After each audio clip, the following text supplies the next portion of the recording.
درود بر همه، خیلی خوش آمدین. من با توجه به اینکه قراره ترجمه ترکی هم بشه سعی میکنم به اصل مکتوب سخنرانی ارجاع بدم و صحبت نکنم. از روی متن میخونم براتون که راحت‌تر بتونم دوستمون ترجمه کنم.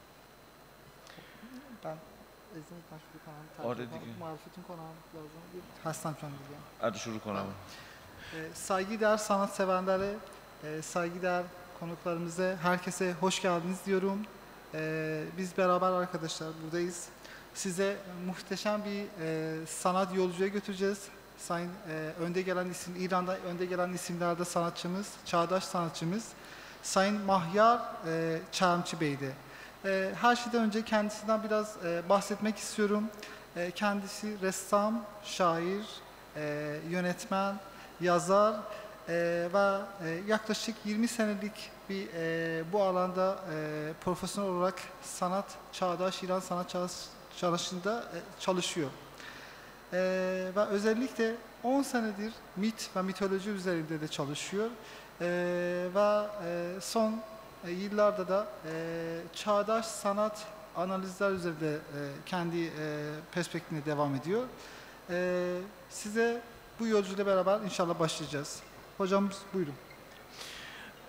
برای صحبت کردن از هنر معاصر ایرانی لازم است که کمی به تاریخ هنر مدرن و معاصر ایران نگاه کنیم.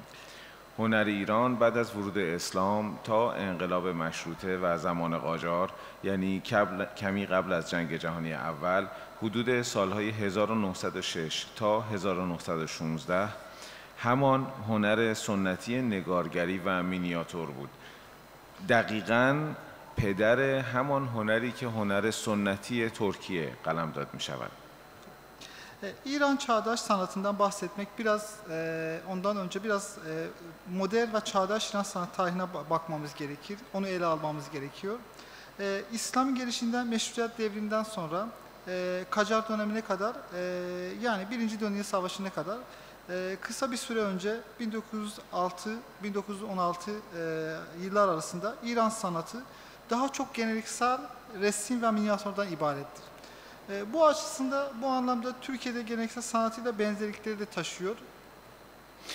هنری مبتنی بر ادبیات، شعر و داستان، هنری که بیشتر به تصویرسازی شبیه است، تقریباً بدون هیچ گونه تغییری یا با حداقل تغییر ادامه پیدا می‌کند تا زمانی که نقاش چیره دست دربار قاجار به نام محمد غفاری ملقب به کمال‌الملک در سفری به پاریس با هنر آکادمیک اروپا آشنا می‌شود، با ابعاد مختلف عمق نمایی، پرسپکتیو و ساخت و ساز و شبیه سازی. Tabii bu bizim İran sanatına bahsettiğimiz zaman da edebiyatta, şiir, hikayelerde de öyle bir sanattan, bir neviden bahsediyoruz.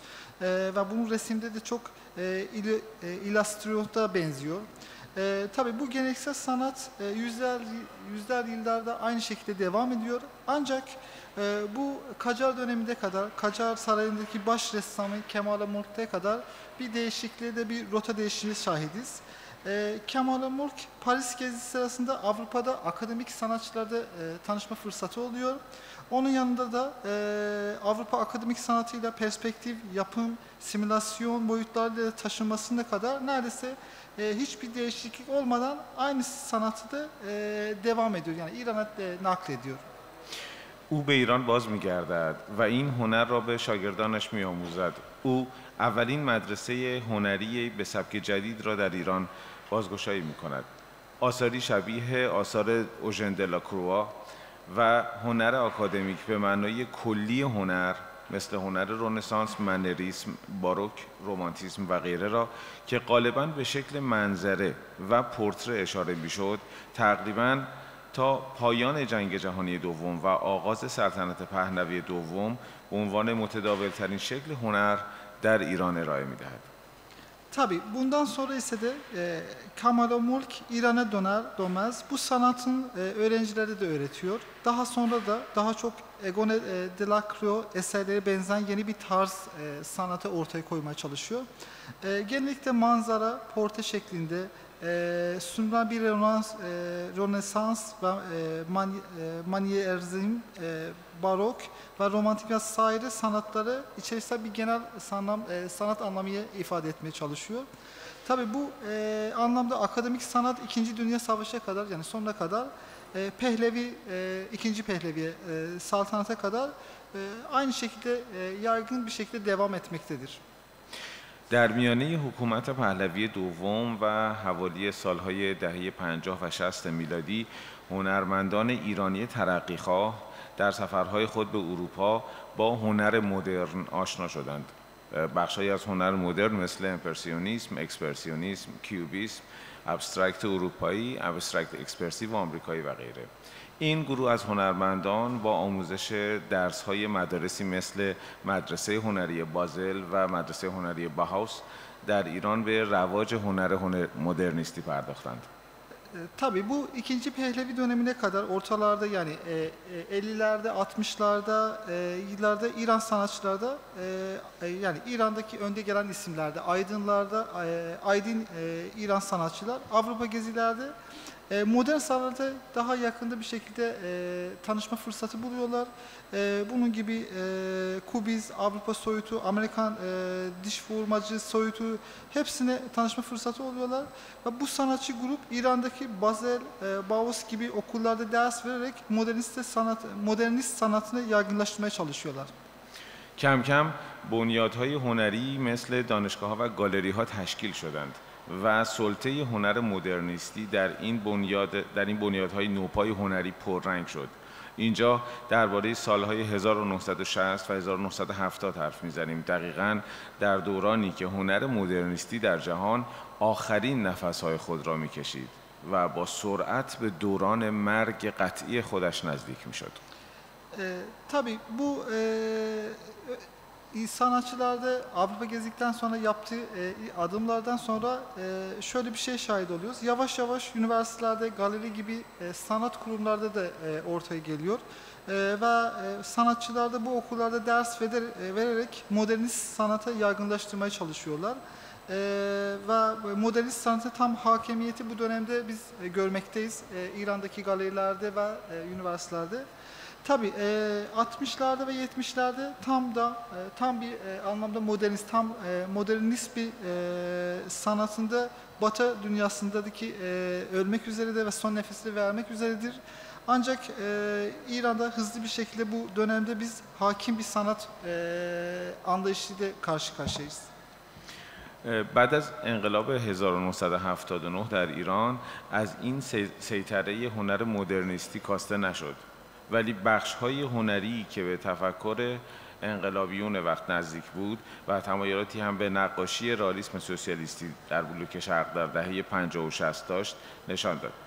این روند هم سلطه و سیطره خود را بر هنر ایران حفظ کرد تا بروز تغییراتی در سال 1997 و گشایش ذهنی متصدیان فرهنگ و هنر آن دولت، هنرمندان ایرانی با جلوه‌های هنر معاصر کانتمپراری آرت آشنا شدند.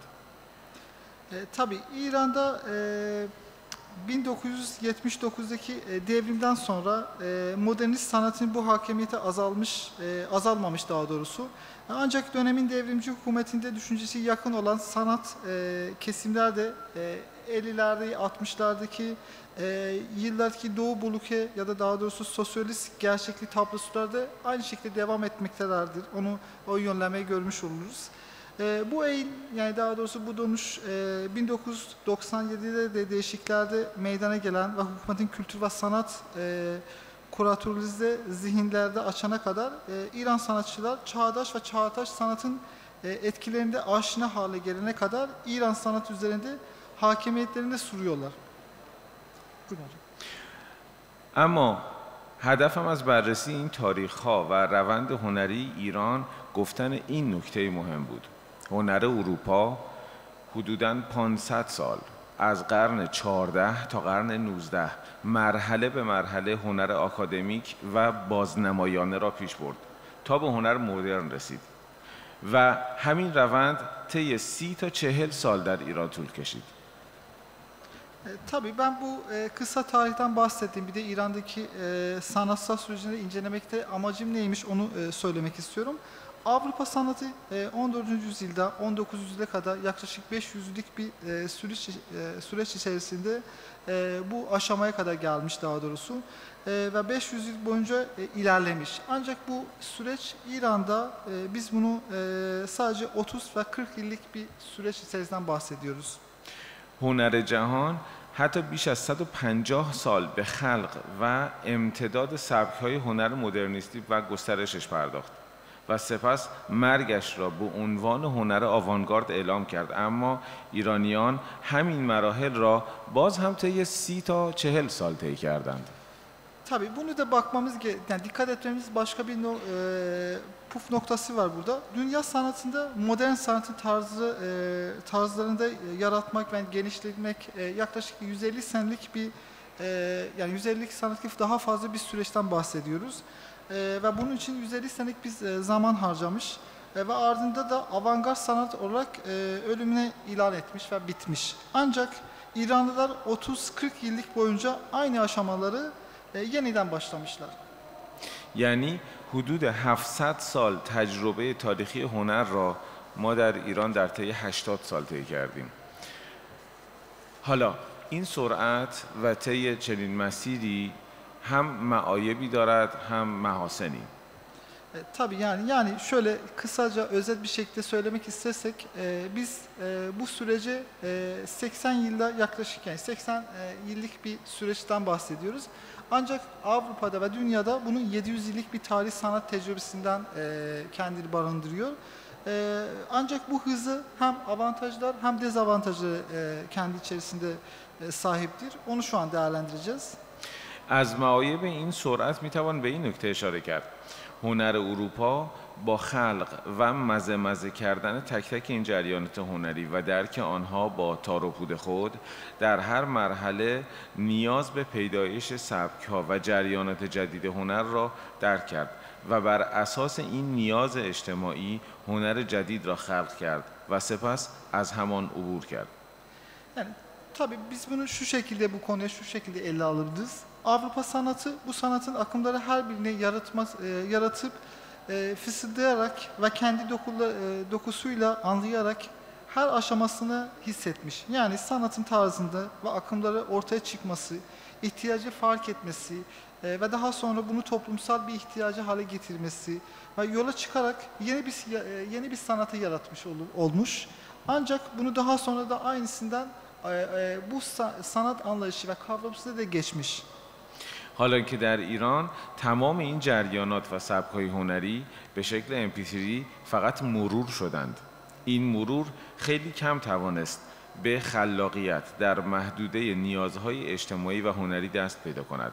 یعنی در هنر آکادمیک ایران در بهترین حالت فقط شکل ایرانی شده اورینتالیسم به چشم می‌خورد و در دوران هنر مدرن کمتر می‌بینیم که یک اثر با تمام شاخصه‌ها و مؤلفه‌های یک آبسترای تمام و کمال اروپایی شکل بگیرد. Tabii ancak bu İran'da tüm bu akımlarda ve sanat tarzları da yalnızca çok hızlandırılmış bir şekilde MP3 şekilde formatında gözden geçirilmiş. Tam bir derinleşme fırsatı olmamış. Bu incelemede sosyal ve sanatsal ihtiyaçlarda yaratmış ve daha sonra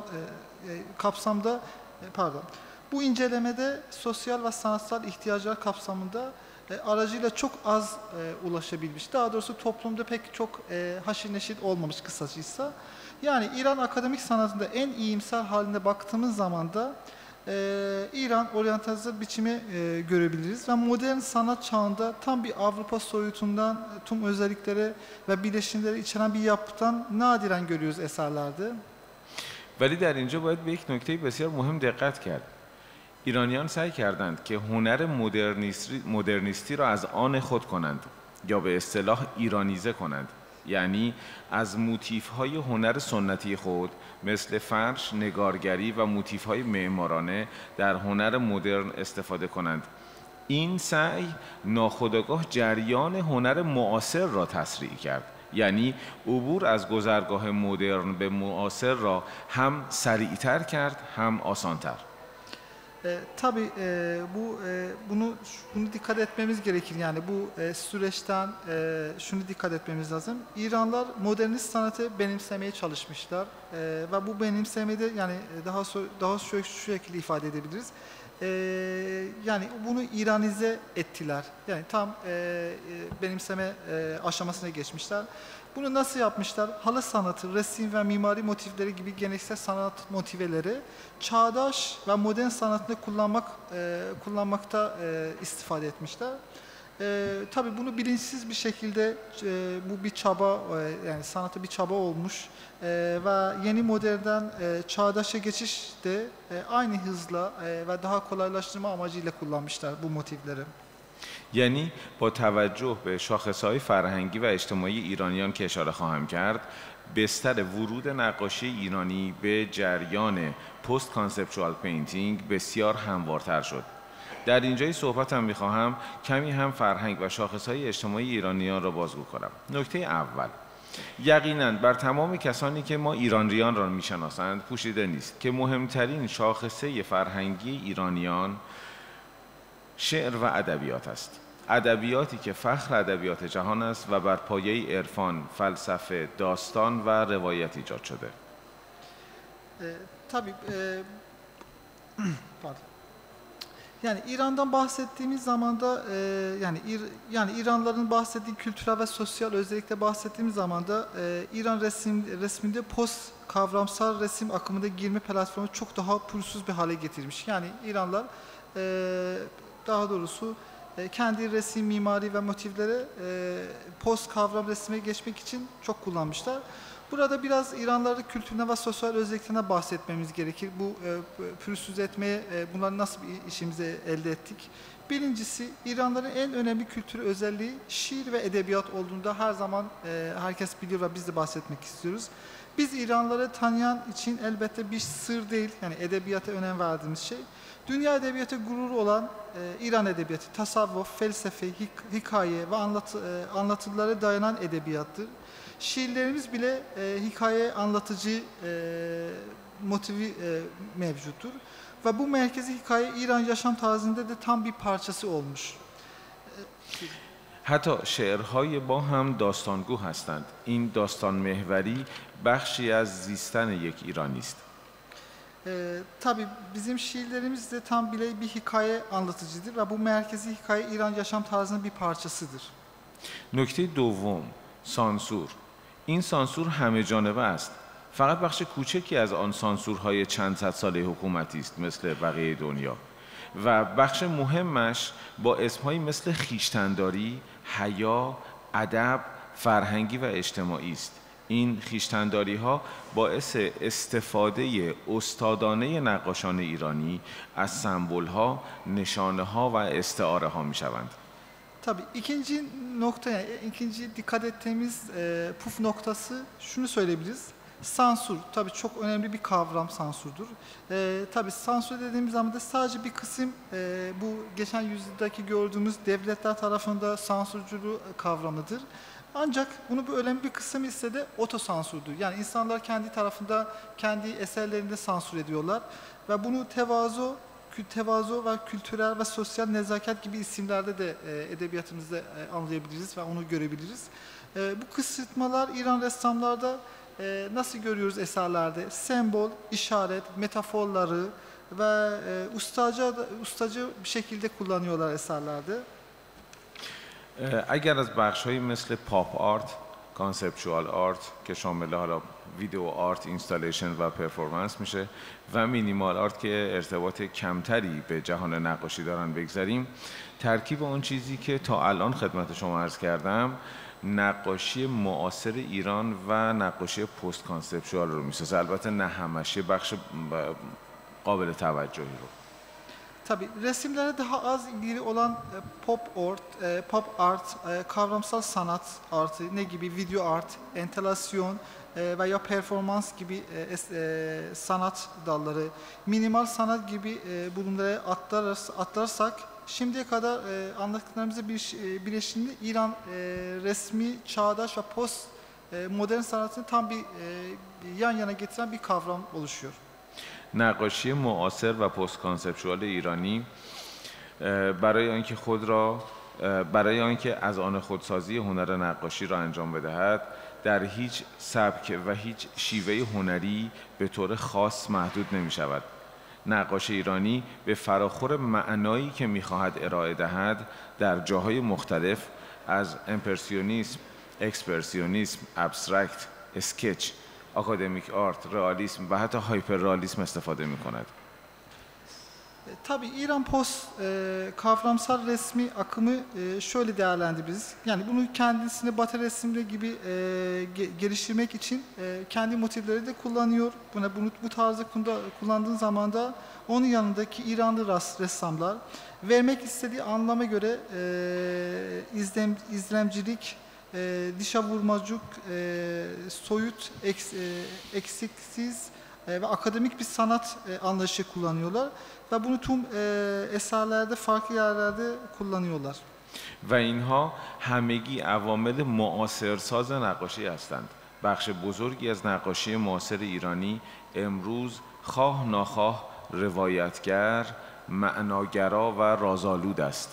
Ve bunları hepsi resminin çağdaş faktörlerinden oluşan bir faktör olmuşlar. Çağdaş İran resminin büyük bir kısmını anlatısal, anlam dayalı ve gizemlidir. در زمینه اقتصاد هنر هم با وجود به اقتصاد بسته داخلی به واسطه تحریم‌ها، اما خانه حراج تهران با اعتبار و ظرفیت بین المللی فعال است. مؤسسات و آموزشگاه‌های تخصصی تئوری و تاریخ هنر و تاریخ هنر معاصر با تعداد زیادی دانشجو و هنرآموز با کیفیتی بالا مشغول فعالیت هستند، اما متاسفانه در سکوت رسانه‌های بین المللی. Tabii bu sanattan bahsettiğim bir de başka bir tarafı var. Ekonomik ve daha doğrusu ekonomisidir. Sanatın ekonomisidir. Sanatın ekonomisi alanında da ülkemizde yaptırımlardan dolayı maalesef yurt içi kapalı bir ekonomiye rağmen biz büyük başarıları görebiliriz. Bu büyük başarıda bir örneği de Tahran Müzayede Evi uluslararası bir prestij ve kapasiteye faaliyet gösteriyor ve faaliyetini sürüyor. Bunun yanında da İran'da enstitüler, galeriler, teori ve sanat tarihi ve çağdaş alanda da uzmanlar yetişiyor ve bu yüksek kaliteli öğrenci ve uzmanlarda ve sanat öğrencilerde ne yazık ki bunu medyada sessiz bir şekilde hayatına devam ediyor ve gözükmüyorlar. با حضور هنرمندان زنده و حتی میشه گفت نسبتاً جوانی مثل شیرین نشاط، رضا درخشانی، مایشا محمدی، مهدی قدیانلو، علی بنی صدر و بسیاری دیگر از هنرمندان زنده و یا وفات یافته ایران سهم مناسب، البته کم و نه در حد بضاعتش، در بازار اقتصاد جهان دارد.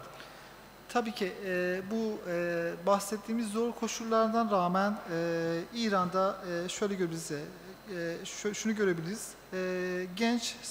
Şu an genç ve yaşayan sanatçılarımız var ki bunların sayesinde bu sanatçının varlığı da İran'daki uluslararasındaki piyasasındaki kendi payını almış olmuş. Tabii ki yeterince değil ama kendine bir pay almış. Bunlarda bu sanatçılarda örnek vermek istesek eğer Şirine Neşat, Reza Derahşani, Masiha Muhammedi, Mehdiye Qadiyanlu ve Aliye Bandai gibi isimlerde öne çıkabilir. این حالا بیشتر چون خودمون ایرانی ها اینجا هستیم این نکته رو بگم خیلی ممکنه ندونن این که میخوام الان بگم و در محدوده سال 1402 که میشه سال 2023 و 2024 فروش آثار هنرمندان ایرانی در خانه‌های حراج مثل کریستی، سدبیز، بونمز بیش از 6 میلیارد دلار بوده. یعنی نرخ فروش نسبتاً خوبیه و این نرخ فروش آثار رو به بیش از 72% افزایش داده که این بخش ثبت شده در خانه‌های حراجه و درصد فروش آثار ثبت نشده در گالری ها مثل همین که ما الان اینجا هستیم عددی معادل یا بیش از آن چیزی است که من عرض کردم در مورد عدد ثبت شده. Yani tabii şu andaki çoğu bizim katılımcılar da İran'da olduğu için bunu parantez içerisinde söylemek istiyorum. 2023'teki yani dünya çapındaki satış fiyatları da İran sanatçıları satış fiyatları baktığımız zaman da bir örnek vermek istiyorum. Kıbrıs'taki Muzayede evindeki 6 milyar dolarda daha fazla İranlı sanatçıların eserleri satılmış ve bu da kendisi çapında bir başarı ve çok büyük bir adım diye söyleyebilirim.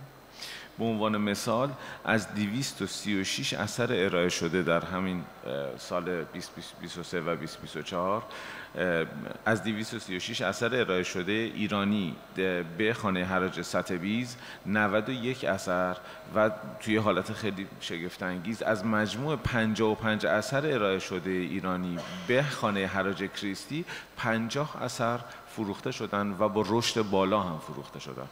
Yani şunu örnek vermek istesem, örneğin de Sotheby'in sergilenen 236 İran eserinde 91 tanesi Christie sergisine ve Christie sergisinde de ise de toplam 55 eserden 55'i satılmıştır. اما این آمار و ارقام غالباً مربوط به هنرمندان ایرانی مقیم خارج از کشور است. حالا اینکه اگر پتانسیل هنرمندان داخل ایران را در نظر بگیریم این عدد چندین برابر می شود. بیش از 7000 هنرمند ثبت شده، بیش از 2940 نفر هنرمند فعال، بیش از 800 گالری حرفه‌ای و فعال، بیش از 20 دانشگاه هنر، سالانه 2000 فارغ التحصیل هنر و تعداد بیشماری آموزشگاه و آتلیه هنری، اینها همه گوشه‌ای از ابعاد هنر بزرگ ایران زمین هستند.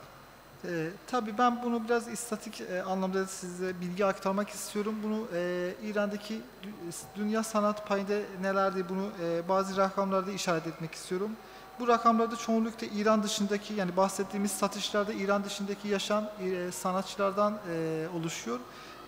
Ama bunu altını çizmek istiyorum ki İran'daki sanatçılık potansiyeli de çok yüksek. Bunun birkaç katı daha var. Örneğin 7000'den fazla kayıtlı sanatçımız var.